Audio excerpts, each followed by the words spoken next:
បងប្អូនអើយតើអ្នកកំពុងខ្វល់ខ្វាយពីរឿងអ្វី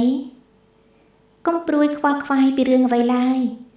នេះគឺជាចំណងជើងនៃបទចម្រៀងដែលបានលើកទឹកចិត្តដល់យើងទាំងអស់គ្នានៅវេលាណាដែលយើងបានស្ដាប់អត្ថន័យសូមអញ្ជើញលោកអ្នកបងប្អូនស្ដាប់អត្ថន័យនៃបទកុំព្រួយខ្វល់ខ្វាយពីរឿងអ្វីឡើយដែលច្រៀងដោយលោកស្រីសេតសមន្ថាសមាលី